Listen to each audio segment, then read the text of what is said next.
Shall we just remain seated as we read our chapter in the book of Psalms 143? Hallelujah. Can you say, God is good? All the time. And all the time. Praise the Lord. Hallelujah. Who among you feel the presence of the Lord? Hallelujah. Indeed, God is doing such an amazing things in this church. When God is being lifted up, His name, hallelujah, will be lifted up. People will draw unto Him. There will be healing. There will be deliverance. You know, I said to the Lord, Lord, I want to testify it this morning. And indeed, in Tagalog, hindi nauubusan ng himala ang Diyos. Can I hear an amen? The Lord is not limited to do greater and miracles in your life. And this morning, when I touched and I stood up, I said, Lord, what is this going on? I feel the really presence of the Lord from my head down to the very sole of my feet. And I can contain the joy until I slept at 2 a.m. I'm worshiping and I'm singing this song. Indeed, when there is pain, indeed, in the season of a lot of uncertainties, maybe like what I've felt, you've been so worried, tired, carrying all this load for so many months and years. When you welcome the presence of the Holy Spirit, you will feel His mighty, refreshing touch. Can I hear an amen? Give a hand to the Lord. Hallelujah. And I'll inviting everyone that today, the message of the Lord that He gave into my heart, I know this is our just basics, but from the first week down to the last, probably the coming week, we're talking about the importance of God's presence. Isn't it amazing? Any moment you feel the presence of the Holy Spirit, you feel refreshed. Amen? And then the load and those things that you've been carrying to, nakakalimutan niyo muna, you forgot, oh, may binubuhat pala ako. You felt that God is already in your side. And today, let me just entitle my teaching, which when soul gets worry. Sino po dito napapagod? When soul gets worry. Refreshing the soul in God's presence. So when soul gets worry, it is sometimes you cannot see it physically, right? But when you look at the eyes of the person, you will somehow see that there is something wrong. Can you go look eye to the person beside you? Look at their eyes. Are you okay? Do you feel okay? Praise the Lord. When soul gets worry. And you know, weary rather, is that it's not easy. It's not easy to carry, especially if it's too heavy for you. And if it could only, Lord, take away all this weary, and Lord, I want to go be set free. And today, let us study a very simple message of God that I know sometimes we just need to go back to the basics. Amen? We forgot sometimes the basics, and that basics are the things that will hold us through all the circumstances in life. May I request everyone to please join with me reading our verse for today. Our chapter is in the book of Psalms 143. Praise the Lord. Let us read it with conviction and power. Verse 1, Lord, hear my prayer. Listen to my cry for mercy. In your faithfulness and righteousness, come to my relief.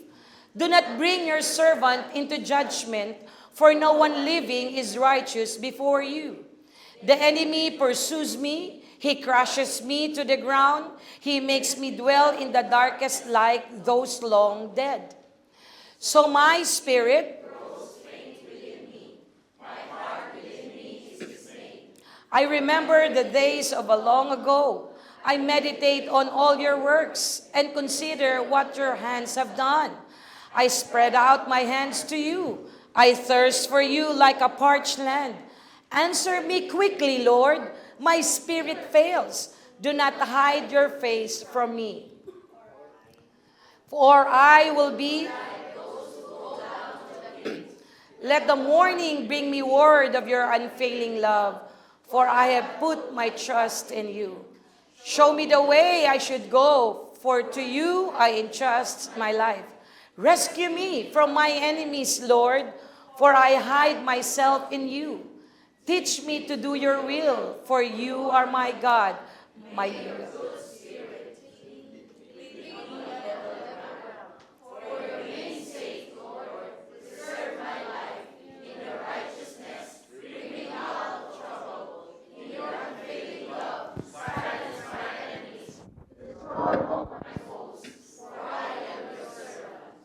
Praise the Lord. Let's give a hand to the Lord. We may now be seated. May the reading of His Word be blessed. You know, when talking about when soul gets weary, I want to capture one of the chapter which David wrote in this chapter of Psalms 143. In verse 1, we can see that he is asking for, Lord, hear my prayers.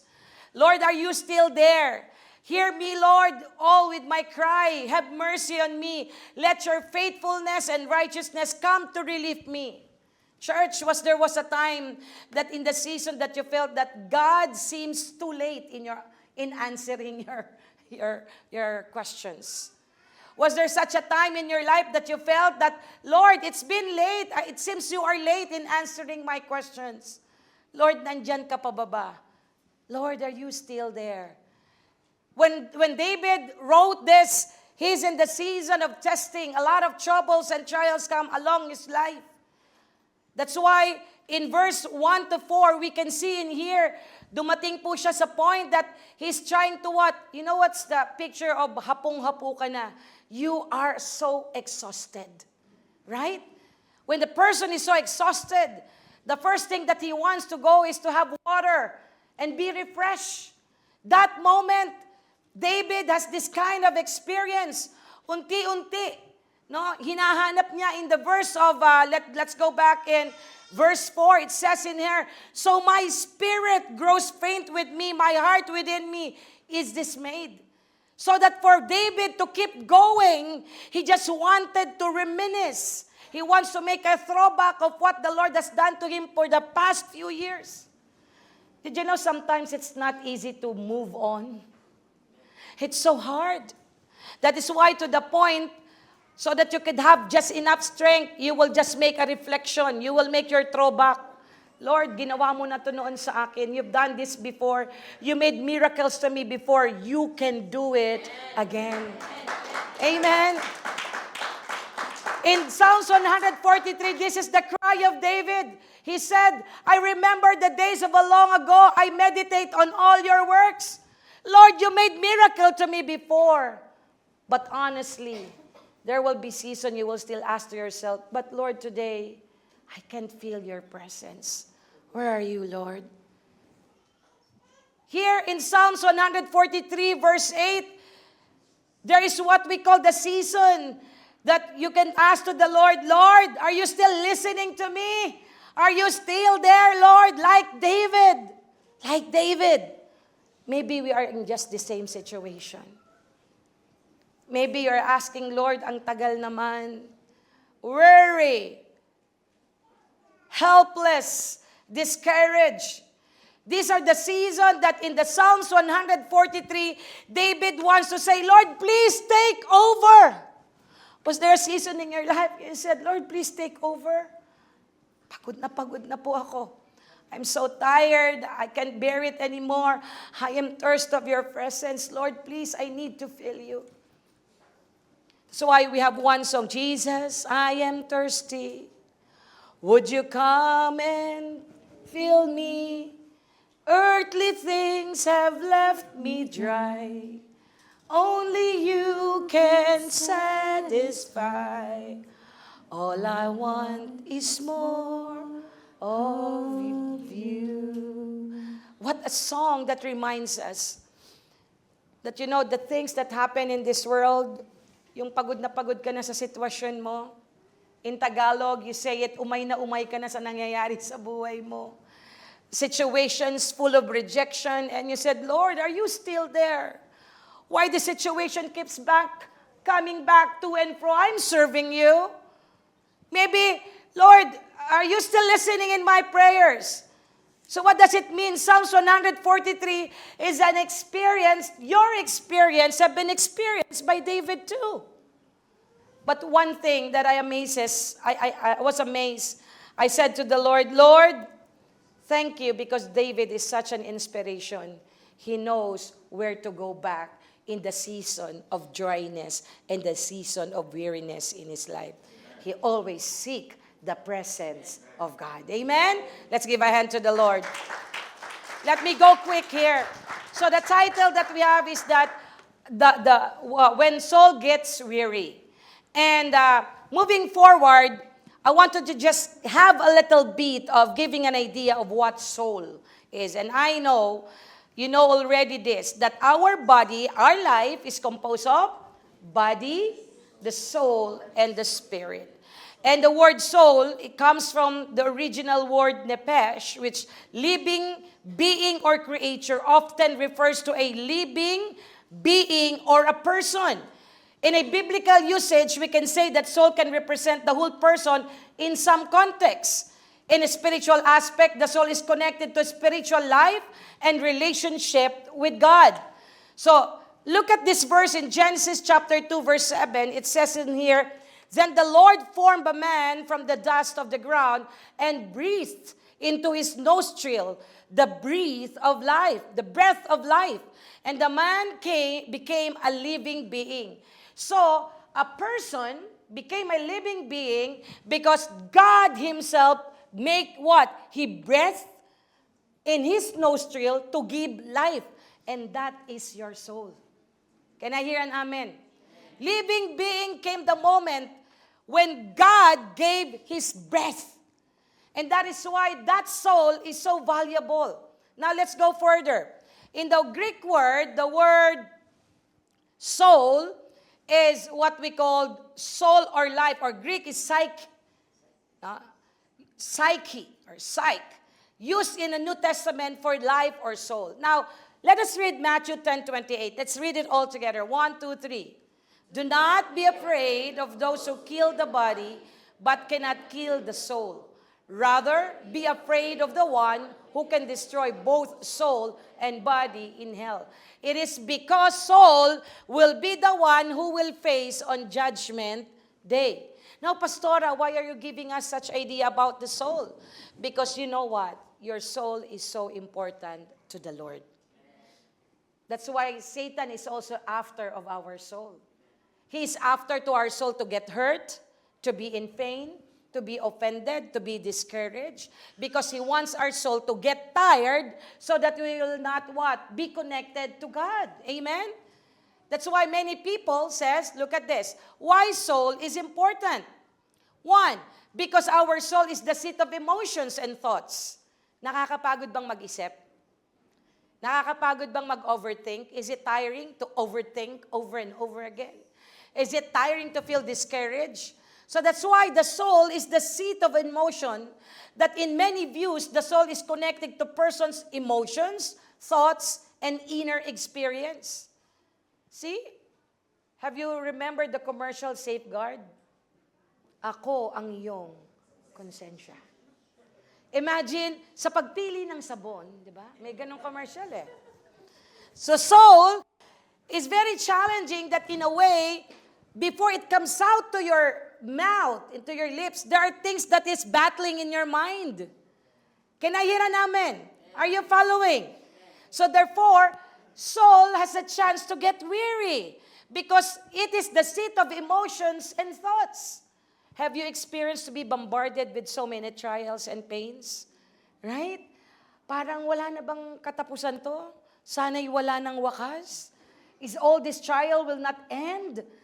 Why? That's why soul is the one. This is the seat of our emotions. Second thing, it is our spiritual connection. The soul is often seen as the part of a person that connects with God. Amen? Divine or higher power.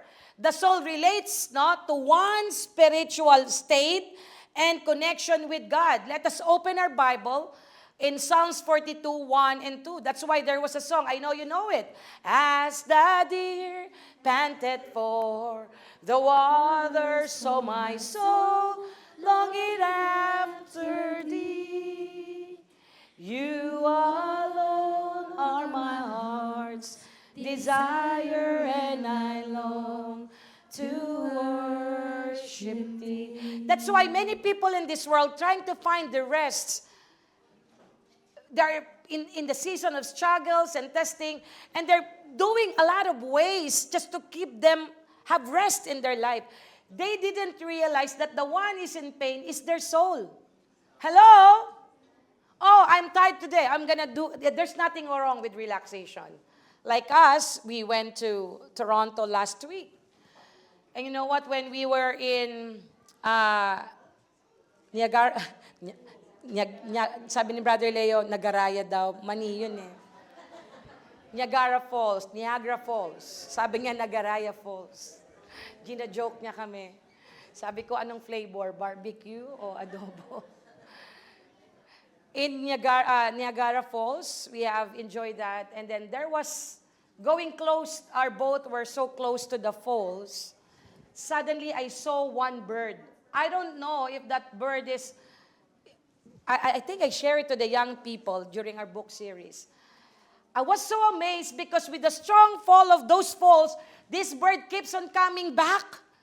And then after that, because of the strong current of the falls, he will be drifted away. And then suddenly he will fly back and go back to the same spot where there is lots of what? The current of the water is so strong.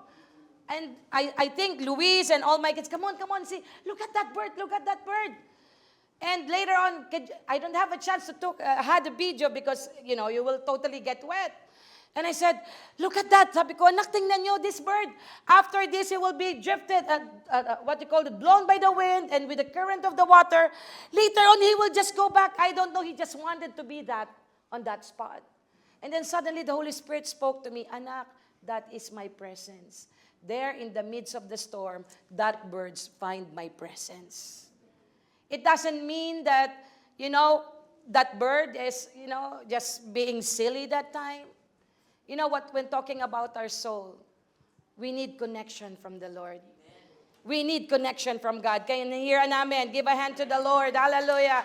That's why our soul is so important because that is your spiritual connection. Going to church, maybe some of you are discouraged. And that's why when you go here and then you are discouraged and suddenly you felt the presence of God, you are focused in the preaching, in the worship, later on you will be enlightened. Parang nawala yung problema mo. Hello? That's why soul is very important. Another thing, it is the essence of identity. Hindi ka pwedeng mabuo pag wala kang kaluluwa. You cannot be complete without your soul. Amen? And that is why here, the body, the soul, and the spirit as composition of man plays significantly a challenging role. Soul play a challenging role because there is emotional struggle. Hello? Will I serve the Lord or I will now stop because my prayers are not being answered? That's why in the tripartite of our being, soul is having a challenging role. Because he carries all the emotional struggles, he carries the decision-making, and he balances between the dictate of the spirit and the body. That is why it is technically, biblically, the one that gets weary is our soul. Naiintindihan po ba? Is it clear? Is it clear? Praise the Lord. Now, the importance of why we need to understand the soul is because soul is valuable. Can I hear the word important and valuable? Let us read all together Matthew 16:26 with boldness. 1, 2, 3. What?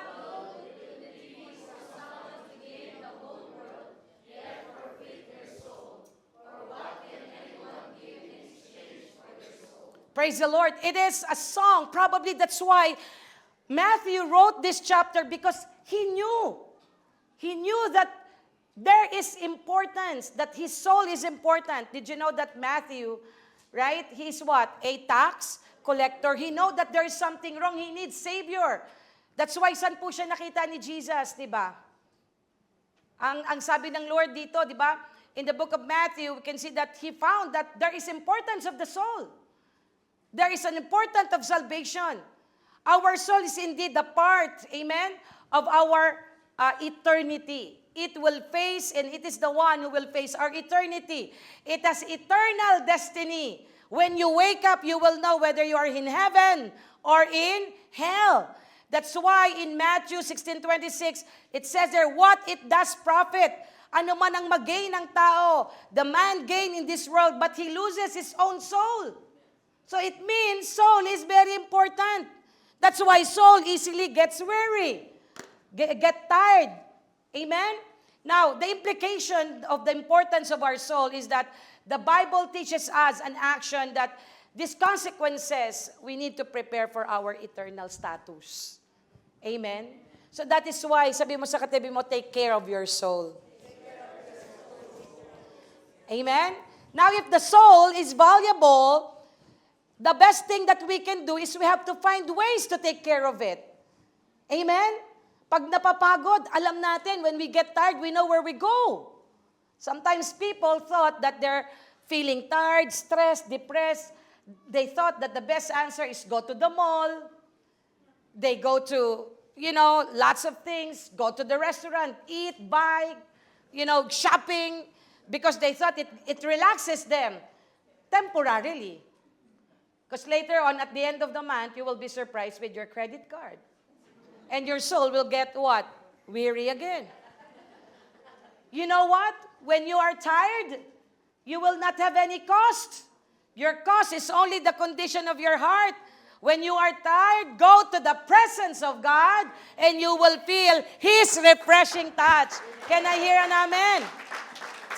You know what? Indeed, sabi po dito ni Charles Spurgeon, consider how precious soul must be when God and the devil are after it.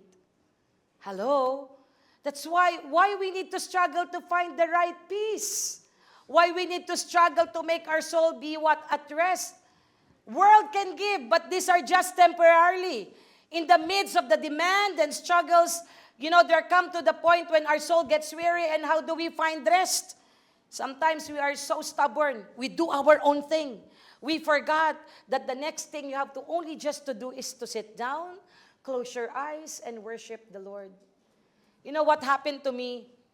Because it's only my family who knows that I have really, really severe back pain. And even Brother Leo, he needs to assist me going to bed, going to the car. And it's not easy to carry the load, right? It's so tiring. But why carrying it if God offers rest to everyone? All you need is just to worship. Now, where the soul can find rest. Where the soul can find rest. In the book of Psalms 138 verse 3, let us read it all together. In the day when I cried out, you answered me, and you made me bold with strength in my soul. Alam ng Lord that one day, the Lord knows that one day, we will experience weary, troubles, trials, testing, that will cause our soul to be weary. Nakakapagod. Can I hear an amen? Sino dito, there are times kinakausap niyo yung sarili niyo? Who among you here talking to yourself when you are alone? You know what? Can you please raise your hand, please? Put it on your shoulder and tap it. You can do it. You are strong. Hallelujah. Sometimes they said, oh, you're crazy while you're talking to yourself. Sometimes we need to motivate ourselves, right?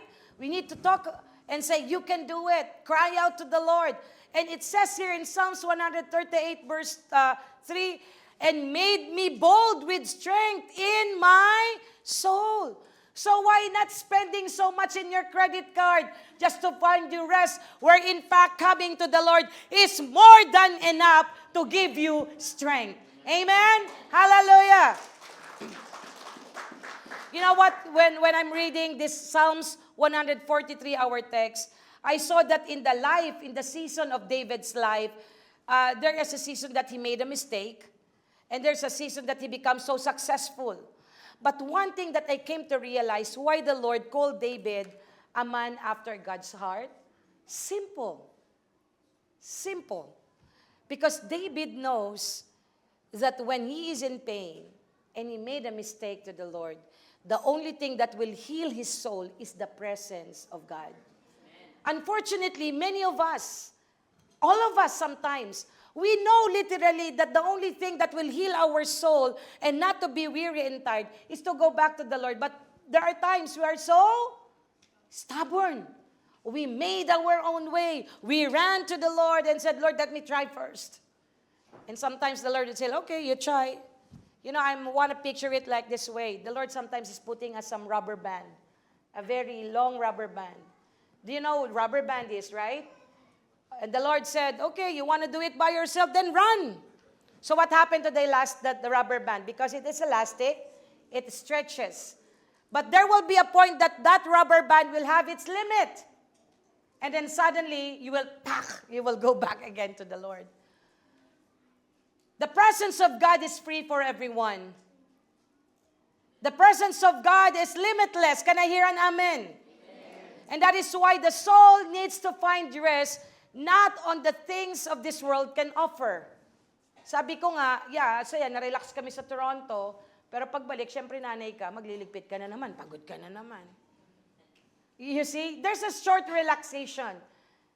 But after that, go back to the reality. You're a mom, you need to clean the house, you have to clean and pack, again, unload all the stuff that you had when you went to a vacation.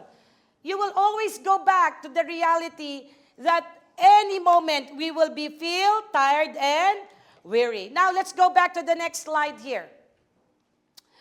There are some initial reflection that I put it in here, that weariness of the soul is common experience. Do you agree with me? Is it very common? Yes. Even great people like Elijah, who experienced success in life, even those people have been known as well-known pastors, they also get tired. Christian can experience weariness of the soul due to various challenges. That includes your spiritual challenges, your inner struggle, waiting for your papers, waiting for the salvation of your family. Do you agree with me? Sometimes you feel tired for the answered prayer.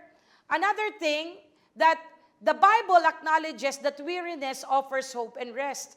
In short, even the Bible acknowledges, when I try to go some commentary, there are 20 to 30 times, depending on the translation, that the word weary is being mentioned. In short, you cannot eliminate that to experience the state of weariness of the soul is evident. Amen? Number 3, we can say that Christians may face spiritual battles that contributes to our soul weariness. What is like this? Like you have sickness and diseases. You are been experiencing the same situation over and over again. And that is what we call spiritual battle. And that spiritual battle sometimes causes you to become weary. Waiting for your papers, waiting for the approval of the CIC, over and over again. That is a spiritual battle. And that makes you what? Tired as well. Now, let me do it in this way, that there are reasons for us to understand that why soul gets weary. One of which is what we call the unconfessed sins. In the book of Psalms 32, verse 3 to 4, and I'd like to request our band team to flash the verse. It says in here, when I kept silent, my bones wasted away through my groaning all day long.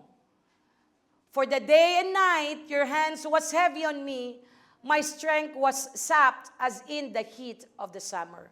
So David, able to express that this is the sin, the consequences of unconfessed sins. Do you know if you have unconfessed sins and you are hiding something in you, that will make your soul weary? Right? And it's not easy to carry that sin because nothing is hidden from the Lord. You might hide it for a while, but later on, you will see. Right now, there's a lot of, in the Facebook, one concert, right? An exposure.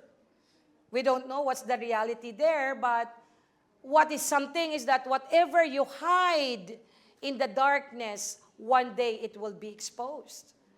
And the moment you hide things, the moment you make a lot of excuses and alibis, and you have to connect what you've said to this person and to the other person, and then later on you will be exposed. We will be exposed. Do you get my point, church? That's why our soul gets weary because of unconfessed sin. You can see, let's go back to that verse. David says, it is like what? So much pain. In this, whoever believe, no, that the first one, Psalms 32, 3 and 4. It's described the impact of the unconfessed sin of David. And you know what? It says there, when I kept silence, my bone wasted away through my groaning all day. It never stops. It keeps on whispering to you. You can hide it temporarily, but later on it will be exposed. And if you will not respond, your soul will get weary. The most dangerous journey in a Christian life is that the undealt sins. And that little by little, your soul will get weary. Yung kasalanang pinipilit mong itago. But later on, you know that that is the impact of the weariness of your soul. The weight of the silence of David here is that it started his bone to become brittle. Alam niyo po yung brittle, rumurupok. Right? Kaya nagiging defensive ka. When things are being discussed, because you are doing that sin, you become defensive. Masyado kang emotional. Because you want to protect, because you are hiding something. Do you know what I'm saying here, church? That's why we have to open up that your soul is very important. That is the target of the enemy for you to get weary.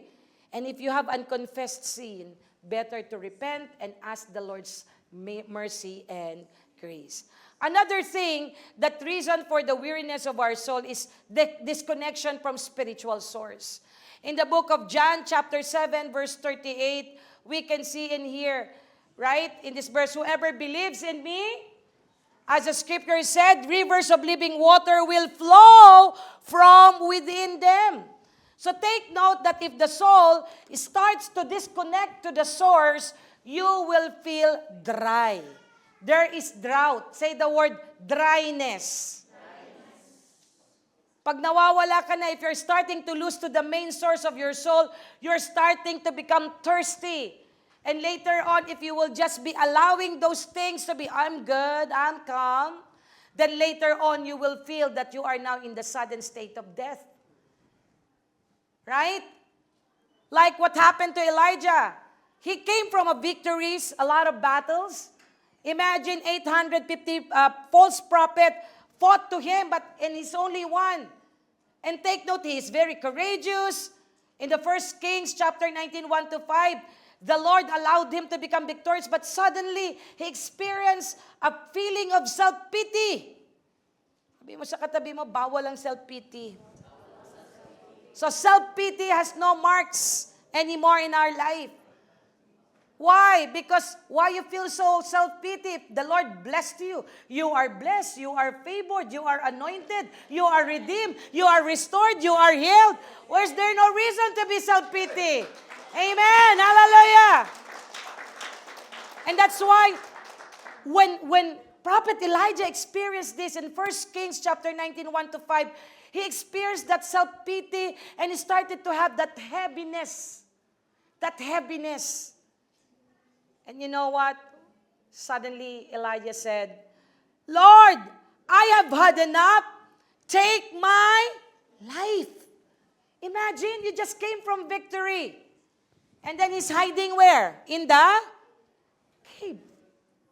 Hindi ka dapat doon. You keep on hiding. And then suddenly, the enemy trying to tell you, you are not anymore that powerful. You don't have any more strength. You are defeated. You are a failure.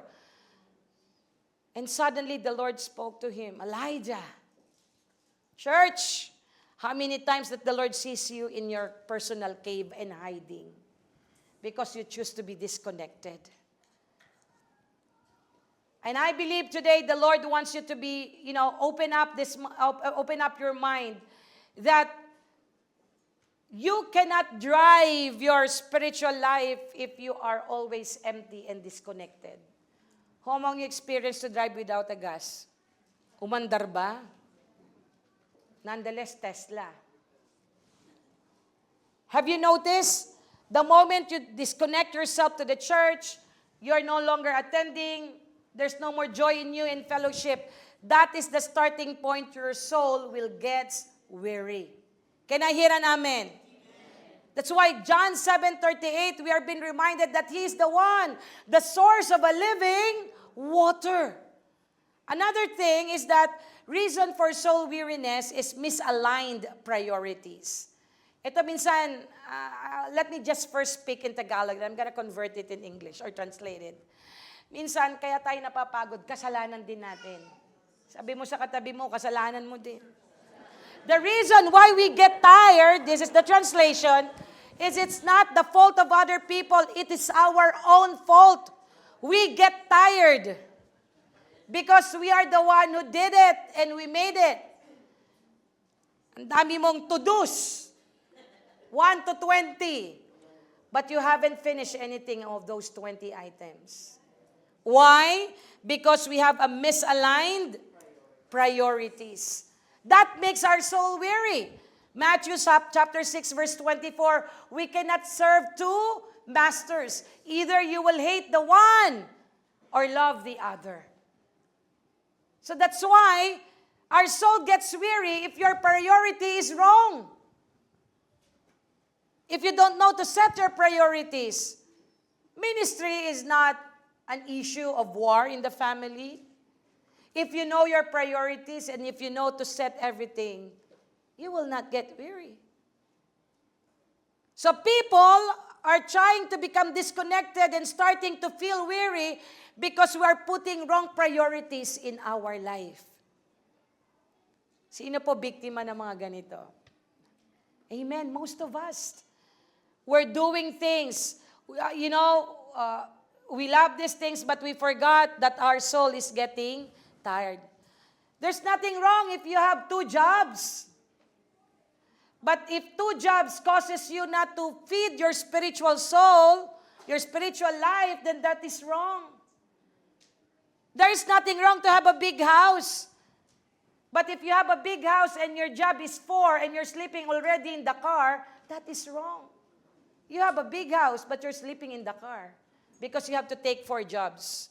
And the only thing you can find rest is when you are in your car. We have a lot of misaligned priorities. And then you will say to the Lord, Lord, why did you leave me? We keep on blaming. We're serving different masters. Another reason for soul weariness is what we call pride. Say the word pride. Look at the person beside you, pride. Eye to eye and free, say pride. Hello? You know, when we talk about pride, it's really challenging and really you're gonna be tested in here. Yung bang, there will be time in your life that pride, sabi dito, Proverbs 16:8, pride goes before destruction and a haughty spirit before a fall. So the reason sometimes we feel weary because we have pride. I mentioned it last night of power, that you want to prove that you are okay. And I can do this. I don't want any help. I have this. I can manage myself. Later on, you feel tired. Hello? Mahirap pong magpaka-orokan. It's so hard to pretend. And that song says, yes, I'm a great pretender. Ooh. You know what? It's when you pretend, it will just be a short period of time. Your soul will get weary. Right? Pride goes before destruction and haughty spirit before a fall. This verse warns out about the danger of pride that leading to negative outcome. Pride can lead to spiritual or emotional trouble. Let me go now next. Trials and challenges in life. In Psalms 119 verse 18, what does it says in here? My soul is weary with sorrow. Strengthen me according to your word. So this verse expresses the psalmist's soul being weary due to sorrow. Church, listen. Our soul gets weary when there are trials and challenges in life. Mga tragedy. loss of someone, bankruptcy, financial difficulty, waiting for your status, series of rejection. Isn't it considered trials and challenges of life? Yes. Will you get tired? Yes. Will your soul get weary? Yes. Another thing is living outside God's will. In Isaiah chapter 48, verse 22, come, let's read this verse. You can see here that one reason for soul to get weary is that you are living outside God's will. Yung dating you are believers of Christ, you believe in the Lord, you trust in the Lord, then suddenly, when things becomes okay, you started to go out of God's covering. Because you are rich now, you have this, you have that, you're starting to experiment. Until little did you know, little experiments in your life without God, later on when you turn your back, you're already out of God's covering. So living in God's will, living outside God's will, it is what we call unintentional, probably misalignment, o masyadong nalibang. Sabi mo sa katibo mo, nalibang. Yan. Lack of awareness, later on, hindi mo nabantayan, you forgot that your soul is already endangered. That's why I've heard one of the preaching of Pastor Joey Crisostomo, he said that he will not anoint an unconsecrated life, a life that is not living according to God's will.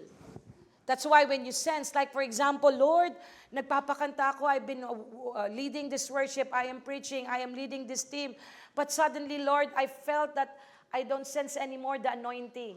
We have to ask ourselves, maybe you are now starting to live outside God's will, and that causes you later on gets weary. Number 7, say the word, intentional disobedience. We are sometimes doing this, or probably most of the time.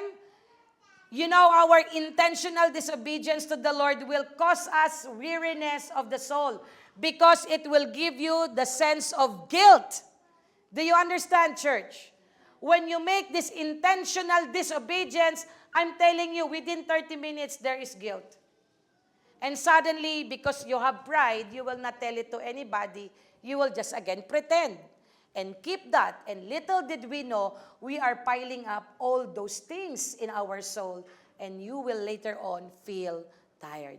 So you see how it is trying to, progress. In Psalms 38, 4 and 8, let's see and read this verse. My iniquities overwhelm me like a heavy burden.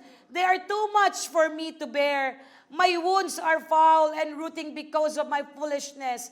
I am troubled, bowed down greatly. All day long I go about mourning. So this passage describes the psalm's experience of weariness and distress due to their iniquities, or what we call intentional disobedience. Now, Pastora, why are you telling all these things? Because I want you to know that Satan loves and watching our soul. And if you have all these reasons, and if Satan sees that, oh, I have a reasons, watch out for all this reason of your weariness. Now, let us now try to personally evaluate if we have now the signs and make us some diagnosis, right? So let's have our soul diagnostic test today.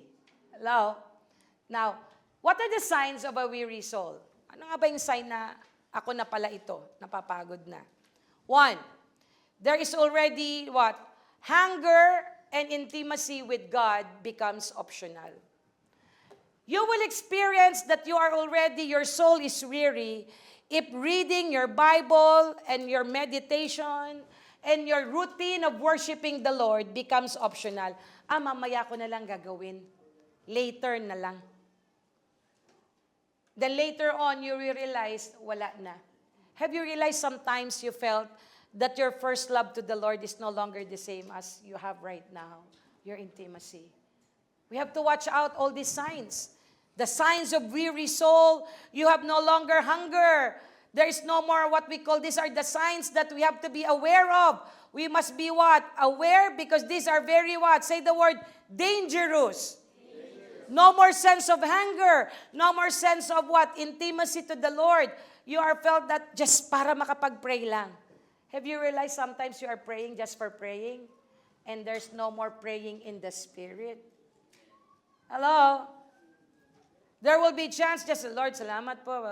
Those who are joining us in the 24-hour Pass the Baton, para lang ba tayo just to pass the baton or we really did pray? Another thing that causes, or maybe this is one of our signs, let us evaluate. No more excitement in worship and in fellowship. There is already a strained relationship. Gradually, nagdi-distance ka na from fellowshipping. Gradually, you are starting to drift away. Gradually, you started not to feel any more fellowship. That's what I've said last night of power, the bait of Satan. You're starting to what? After the service, you run. You don't want to talk to anyone. No more fellowship. Hello? Because I don't want to talk. I don't want to... And somebody says, maybe some of you, I don't want to join life group because you're telling your story. No. Life group is a life testimony. Why are you scared to show to tell your challenges so that people can pray for you? Right? I don't want to join the life group. I don't want to join this. You started to drip away. You know what? That's a sign that your soul is starting to get weary. Pero nung bago kang born again, naubos na yung oras ng life group, ikaw na lang lahat nag-testimony. But now, because you are so blessed and everything seems to be okay, you don't want to testify anymore and you want to go. Right? Come on, let's go run. Pastora is approaching us. You just go and live. You don't want to have mingle with the church. Another thing, the sign of a soul that is weary, is that commitment starts to break down. Hello, church. Here, I want to connect number 2 and number 3, that the more excitement, no more excitement in worship. Gradually, you started to feel burdened. Nagmamadali ka na. You are always in a hurry.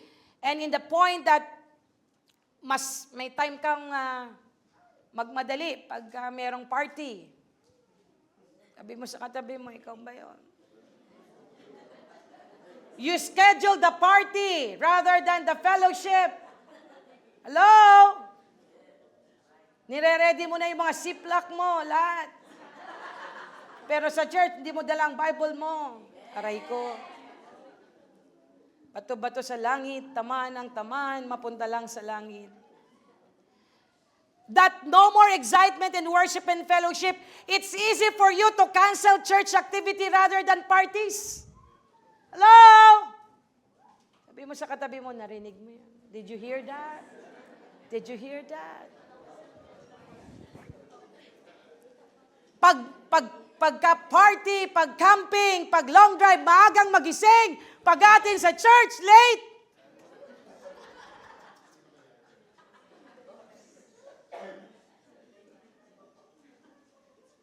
There are things that in this world that have been left us dry. Without us knowing, little by little, the excitement started to what? Be what? Lost one by one.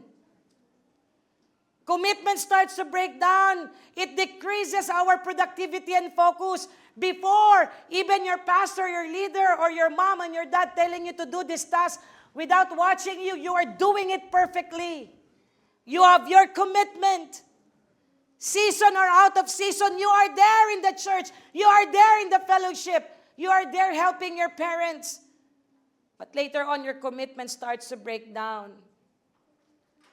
Para bang pagod na ako, para lang matapos ko na. You know all the schedule in the church.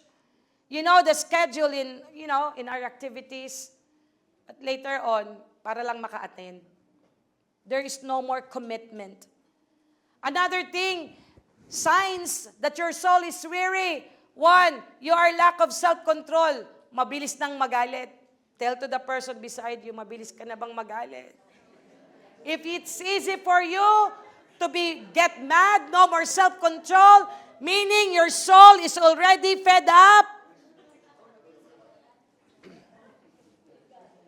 Hello? Just do that. Okay, no more. No more self-control of your words, of your action. It is because your soul is already weary and tired. Pansin mo yun. Can I hear an amen? It lessened convictions about sin. Hindi ka na sensitive sa kasalanan. Okay na yan, wala man nakakakita. When it started to become no more conviction, you are not sensitive anymore in committing sins, I'm telling you, our soul is already weary. Number 6, showing exhaustion and excuses in life. Hindi na naubusan ng excuses. You know, you see him before so active. Now there's lots of things happening. Why? There's a lot of excuses. There is something wrong. How about the condition of your soul? You cannot separate sometimes the condition of the heart and the condition of the soul. Because we see that soul is also our emotions, right? Church, look at the person beside you. Are they looking exhausted? Are they having a lot of excuses? Hello? We should have the signs as a reminder. And number 7, passion in serving the Lord is no longer contagious. You know what? When I'm doing these devotions of Psalms 143, of how David really cried to the Lord, and probably pouring out everything in his heart to the Lord. Maybe the point of his life when he committed mistakes. There is what we call, Lord, I feel guilty about all these things. But I've realized that, David never stopped going back in the presence of God. Church, how is your passion in serving the Lord? Minsan hindi natin nababantayan, we are no longer aware of the fire. Before, you worship lead, you preach, but suddenly you yourself, that, Lord, I felt I didn't give that best in me. You have to talk to the Lord. Lord, it is something wrong in my soul. Attending the church becomes a burden to you anymore. You're no longer contagious. Have you seen somebody, a person, that very contagious, even though, he's not opening the Bible, you will see him in the church, you see his spirit, you see his fire. He's very contagious. Then suddenly, bang, he's at a loss. You cannot see him anymore. What's going on? The soul is weary. Can you tap the shoulder of the person beside you? Continue to pray and say, Lord, bless this person. Heal the soul. Heal her soul. Hear, oh God, in Jesus' name. Amen? Now, why Christ's presence can refresh the soul? Simple. 1, because Christ offers true source of satisfaction. Let us read Jeremiah 31:25 all together. God says, for I will satisfy the weary soul, and every languishing soul I will replenish. God, you can reload to God anytime. Right? You can recharge to the Lord anytime, like your cell phone. You feel crazy if you are no longer have batteries. Nanginginig ka pa yung cellphone ko. Sana ganun tayo pag nawawala na tayo sa presence ng Lord. I wanna go back. Kung paano kayo nanginginig sa phone nyo pag nawawala ng battery. You already provided what? You have a power bank. Especially when you are in a long drive. Oh my goodness, this phone must always be on. With power bank and extra charge. I hope we are also the same like that phone, how we take care of our soul. There's a lot of extra power bank. Amen. Jeremiah 31:25, God says, for I will satisfy the weary soul, and every languid soul I will replenish. He will give us. He will reload us. Number 2, why Christ's presence can refresh the soul, the weary soul? Because Christ offers true source of strength. He will offer true source of strength. You will remember that this world can give us temporary things. If the Lord will give us a true satisfaction, He will also give us the true source of strength. Psalms 119:28, let's read it all together with power. 1, 2, 3. My soul is weary with sorrow. Strengthen me according to your word. So in the presence of God, we can be refreshed because through His word,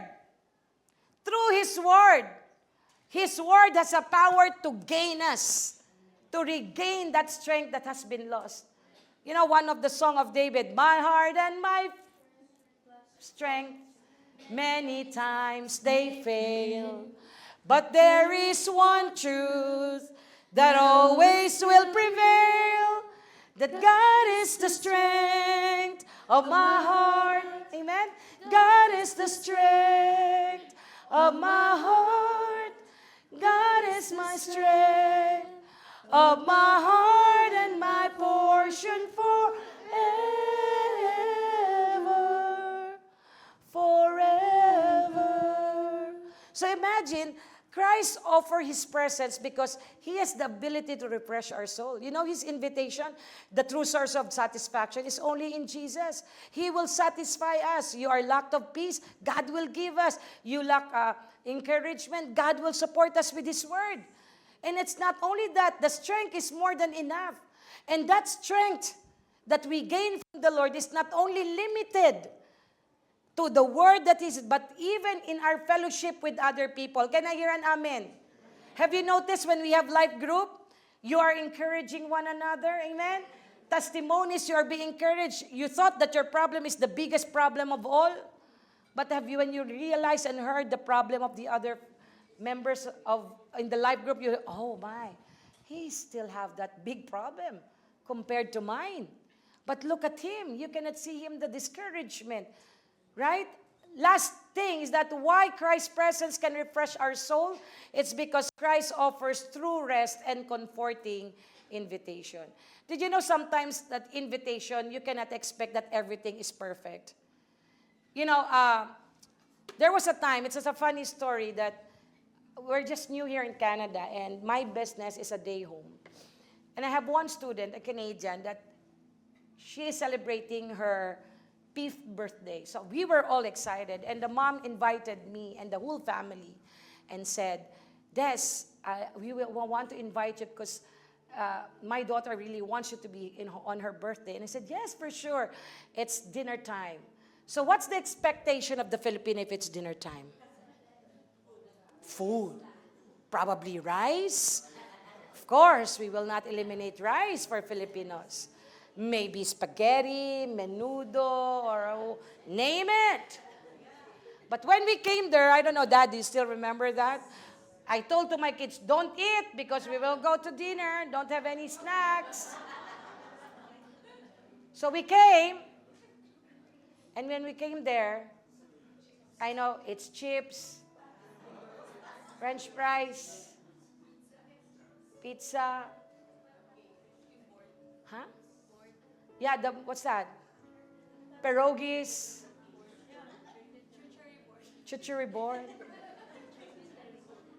And I said, but of course we're happy. Now, I'm not complaining. We're happy. And I said to my kids, come on, eat now the dinner. And then I think they're still little that time, like 10, 11. Said, Mom, where's the dinner? That's the dinner.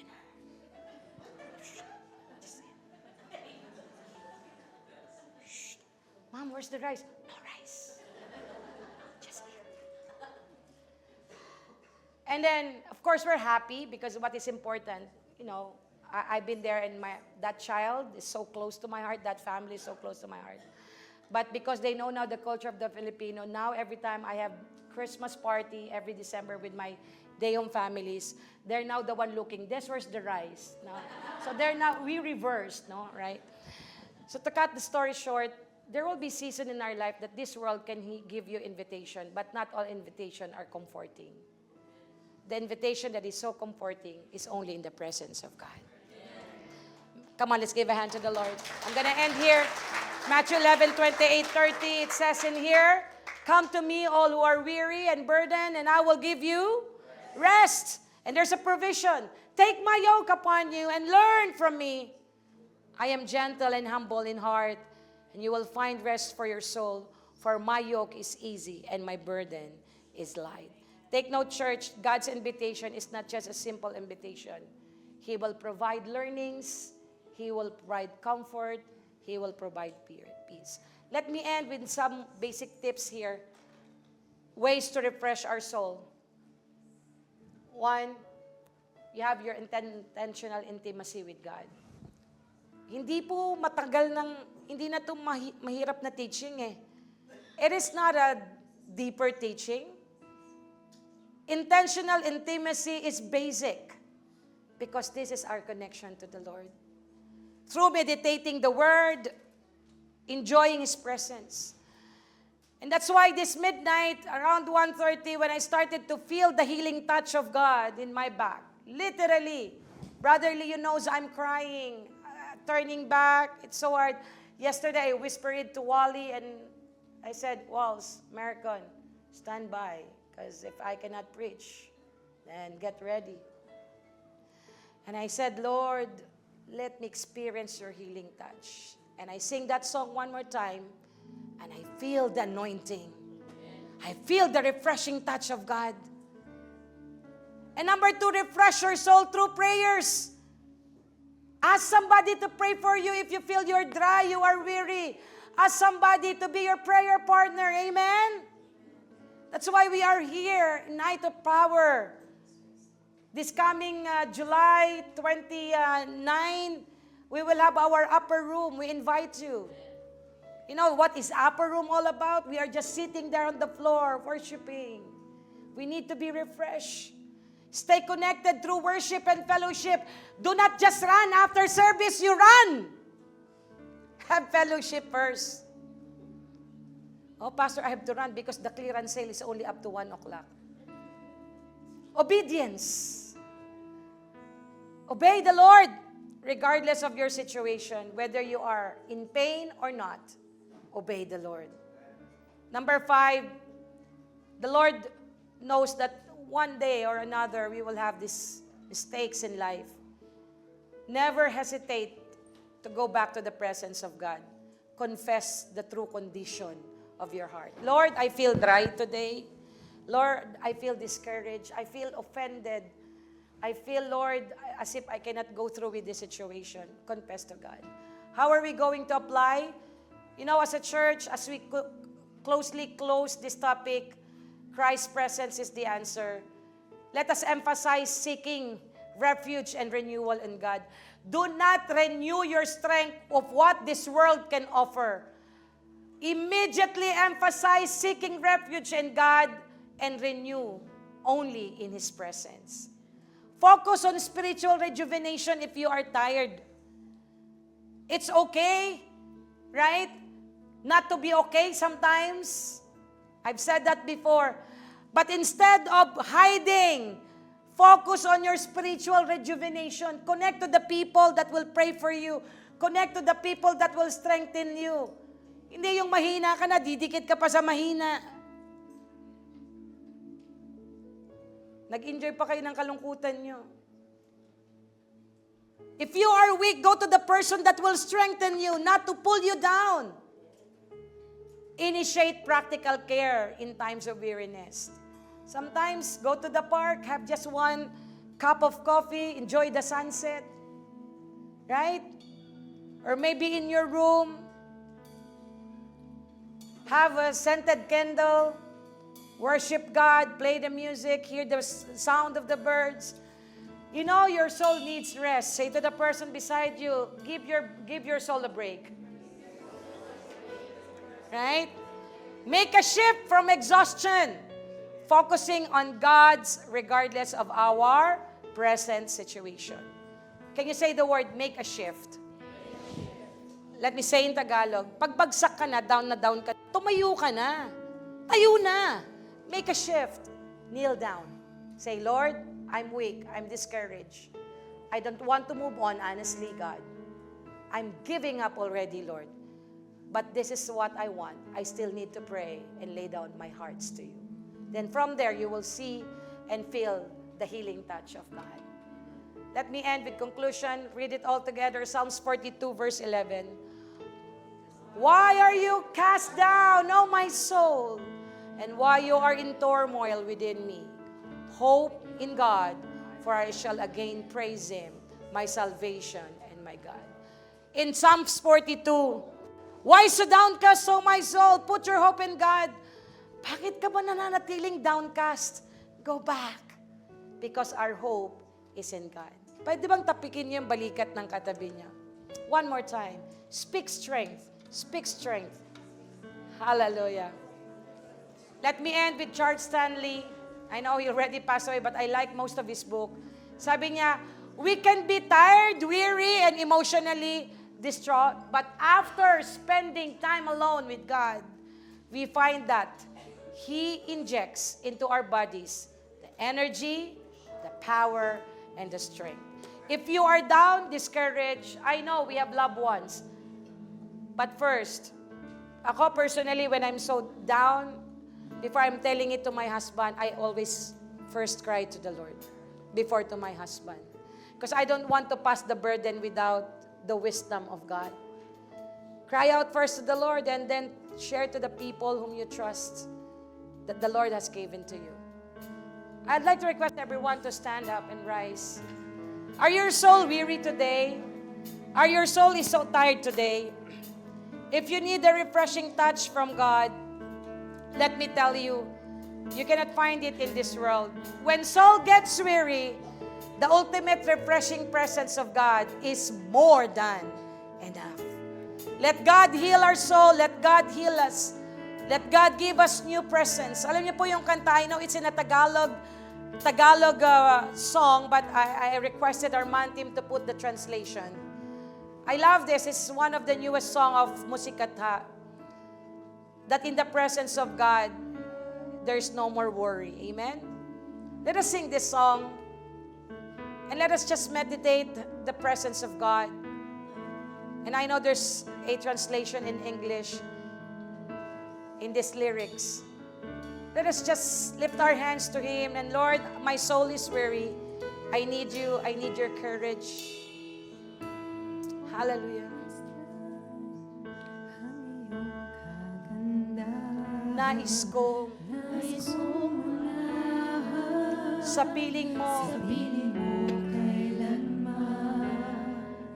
ang ibigin ka ang siyang nais ko, ang sambahin ka, ang sambahin ka, ang siyang binti ko, hindi nalalayo.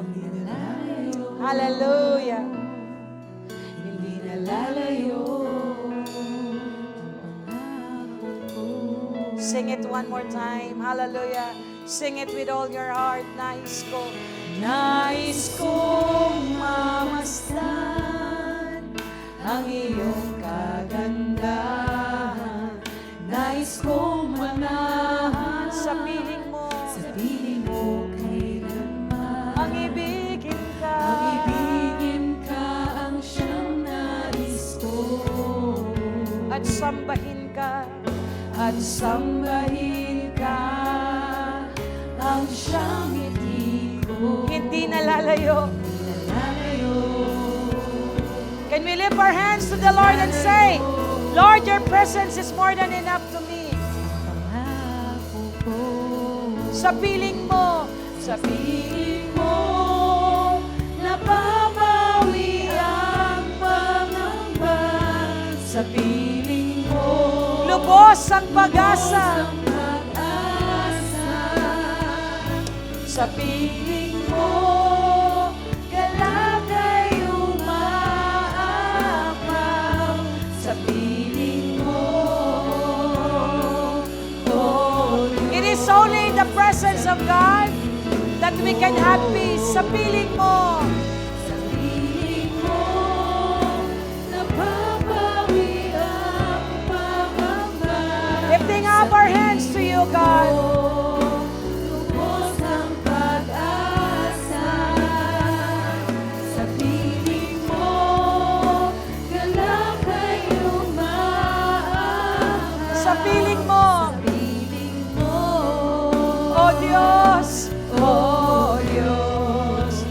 And I will praise you, Lord. Hallelujah. And I will praise you and love you with all of my heart. I will sing of your praises with all of my might. Even when the sun's not shining, even when my heart's in pain. Your name, O Lord. your name, O Lord. Oh Lord, I will praise. I will praise. And I will praise I you will praise you and love you with all. with all of my heart. I will sing of your praise With all of your with might. all of my might. Even when the sun's not shining, even when my heart's in pain. Your name, oh Lord, we will cast our burdens upon you. Oh Lord, I will pray.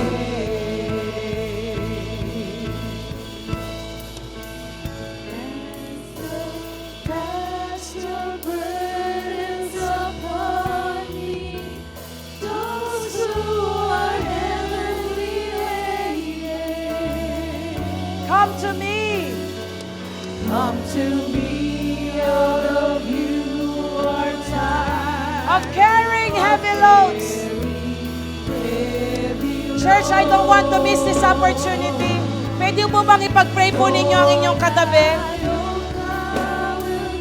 Maybe you don't know their burdens right now. I sense the spirit of prayer in this place. And I will give you rest. And he said, cast your burdens.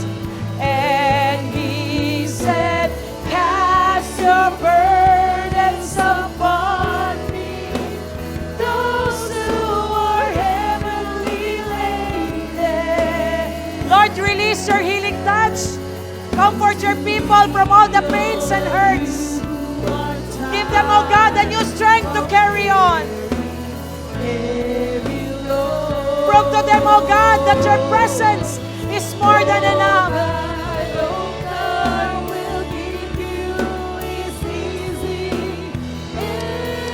My burden is light. Come to me. Hallelujah. Let the spirit of prayer fall. Fill this place. Hallelujah. And he said, cast. And he said, cast your burdens upon me. Those who are heavenly laden. Come to me. Come to me, all of you who are tired Of carrying heavy loads.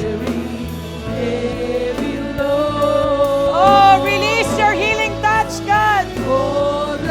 Release, oh God. Unload your people from all burdens, any sickness and diseases. Release your healing touch right now, Lord, to the weary soul. And I will give you rest. Let the people of God sing. And he said, cast your burdens. And he said, cast your burdens upon those who. Oh, thank you for your healing touch, God.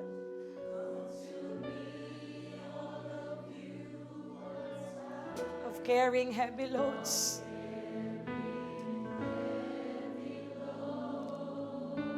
For the yoke I give you.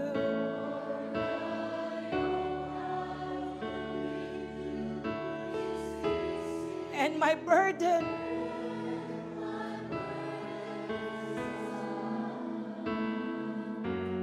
Lord, release your anointing.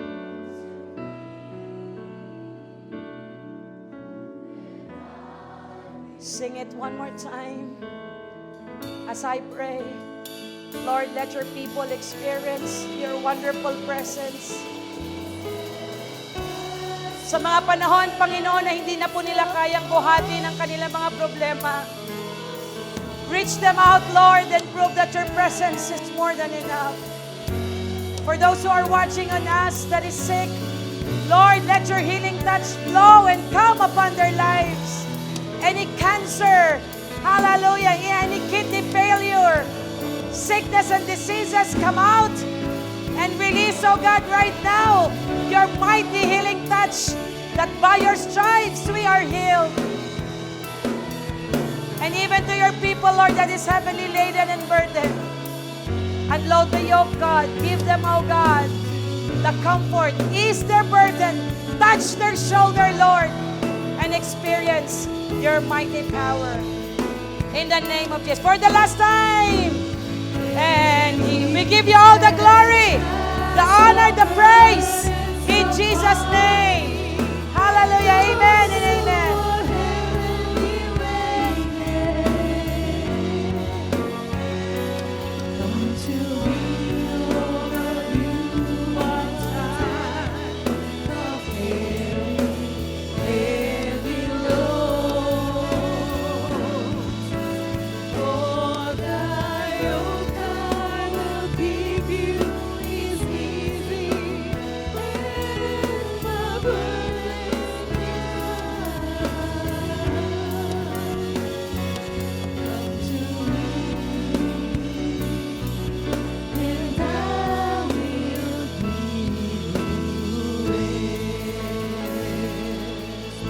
Hallelujah.